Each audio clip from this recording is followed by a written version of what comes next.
My name is Brian Weezer, and today I'll be doing the exam number 2 video narrative prompt on the Mexican American generation. And for my three main ideas, three major themes that I chose, it was the Zoot Suit riots, these are my notes, the Mexican Revolution and racial violence, as well as Mexican Americans during World War II. Now I'm gonna do a quick summary on Mexican Americans during World War II.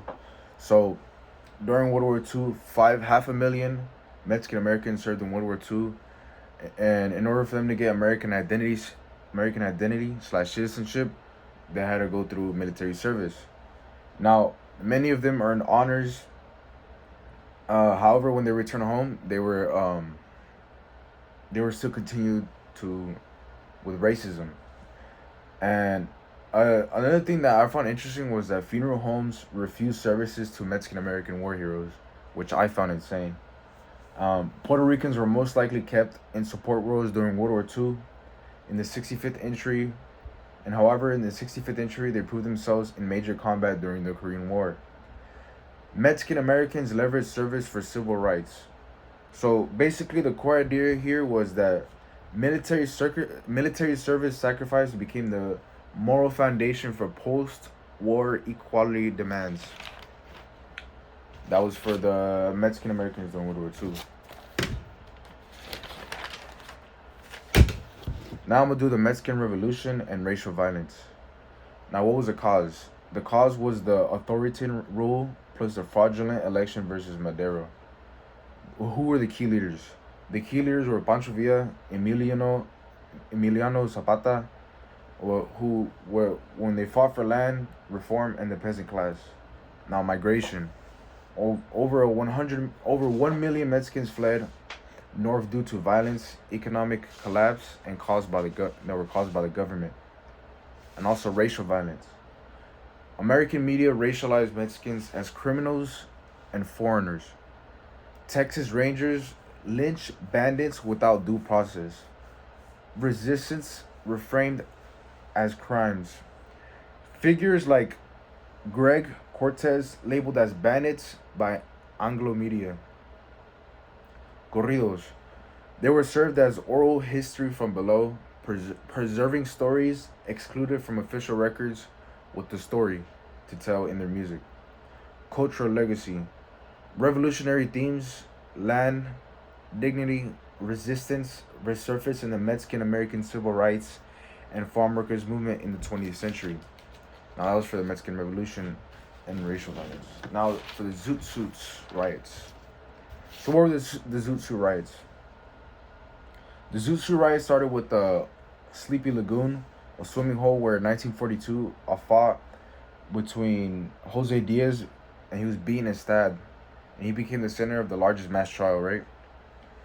And a lot of them were in barrios. They were self-contained American neighborhoods shaped by discrimination. So what were Zoot Suits? Zoot Suits were oversized clothing style worn by Mexican youth, and it became a symbol of defiance, banned by LA City Council after the riots. Pachuco.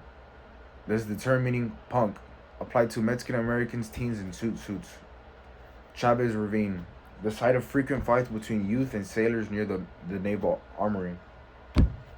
Judge Charles Fricke denied defendants haircuts, clean clothes before appearing before jury.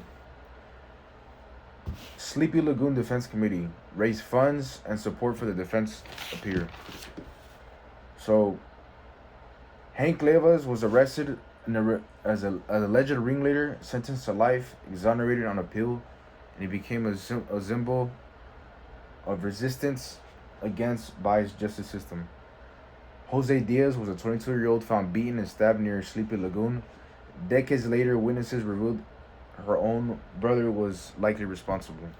So basically, the Zoot Suits was basically a riot between the Mexicans. They're trying to show off their culture by wearing clothes, going to like jazz parties and just showing off their culture with their clothes. And that was a Zoot Suit. I covered that one. the Mexican Revolution and racial violence, and Mexican Americans during World War II. So now I'm gonna give a quick summary on what the conquered generation was. So the conquered generation refers to Mexicans living in the Southwest. By the way, here are the notes. By Mexicans living in the Southwest who became U.S. citizens involuntarily after the U.S.-Mexico War from 1846 to 1848. And the Treaty of Guadalupe Hidalgo, they hadn't immigrated anywhere. The border moved around them. Their identity was shaped by loss of land, political power, and language rights and social status. As Anglo-American settlers and institutions took over the Southwest, their resistance was largely defensive and protective, protecting existing land grants, cultural, and practices. So, how does the conquered generation compare with the Zoot Suit documentary, Mexican Americans during World War II, and Mexican Revolution and racial violence? I wrote it right here. This is a quick summary. That I wrote. All three. Oh, and by the way, all these sources from Mexican Americans came from the lectures in the video. I forgot to mention that. I just wrote them down. I did a quick summary of them. Here are the notes again. I did a quick summary from the lectures. I watched the videos and I did just quick little summary notes. This is for the Mexican Americans during World War II. And this one came from the Zoot Suit documentary. I reused it for the notes. But now, here comes for the comparison of how the conquered generation and all these that I mentioned previously all line up together. So the conquered generation started a pattern. All three later moments repeated, right? So Mexican descendant people treated as foreigners on land that was originally theirs, with resistance recast as criminality.